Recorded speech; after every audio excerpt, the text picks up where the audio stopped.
ஈரோடு பவானிசாகர் அணை நீர்மட்டம் முழு கொள்ளளவை எட்டியுள்ள நிலையில் கரையோர மக்களுக்கு வெள்ள அபாய எச்சரிக்கை விடுக்கப்பட்டுள்ளது.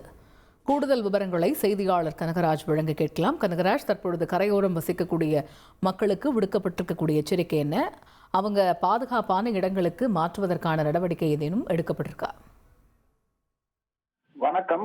பவானிசாகர் அணையை பொறுத்த மட்டில் 105 அடி உயரமும் 32.8 டிஎம்சி கொள்ளளவும் கொண்ட நீர்த்தேக்க பகுதியாகும். இந்த அணை தமிழகத்தில் மேட்டூர் அணைக்கு அடுத்தபடியாக இரண்டாவது பெரிய அணையாக விளங்குகிறது.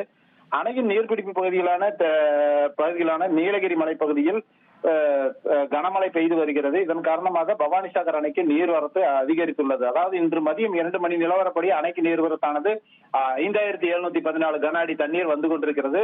தற்போது 105 அடி உயரமுள்ள பவானிசாகர் அணையில் நீர்மட்டம் 99 அடியை எட்டியுள்ளது. அதாவது 2 மணி நிலவரப்படி 99.06 அடியாக அணை நீர்மட்டம் உள்ளது.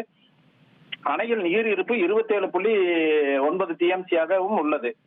அணையில் நீர்வரத்து அதாவது ஜூலை மாத இறுதி வரை பவானிசாகர் அணையில் 100 அடி வரை மட்டுமே நீர் தேக்கி வைக்க வேண்டும் என்ற விதிமுறை உள்ளது. இதன் காரணமாக பவானிசாகர் அணை நீர்மட்டம் 100 அடியை எட்டியவுடன் அணையிலிருந்து உபரிநீர் திறக்கப்படும் என நீர்வளத்துறை சார்பில் தெரிவிக்கப்பட்டுள்ளது. இதையடுத்து மாவட்ட நிர்வாகம் சார்பில் பவானி ஆற்றின் கரையோரம் வசிக்கும் மக்களுக்காக வெள்ள அபாய எச்சரிக்கையும் விடுக்கப்பட்டுள்ளது.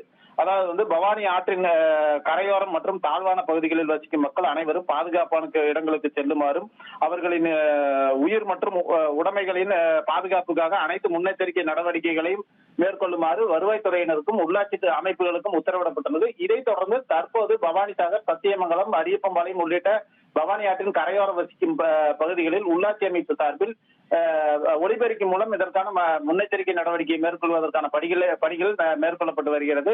அணையின் நீர்மட்டம் 100 அடியை எட்டுடன் அணைக்கு வரும் உபரி நீர் அப்படியே பவானி ஆற்றில் வெளியேற்றப்படும் எனவும் நீர்வளத்துறை சார்பில் தெரிவிக்கப்பட்டுள்ளது.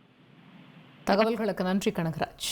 உங்கள் தந்திவன் தொலைக்காட்சியில் ஆத்மான் செவ்வாய்தோறும் இரவு 8 மணிக்கு காணத் தவறாதீர்கள்.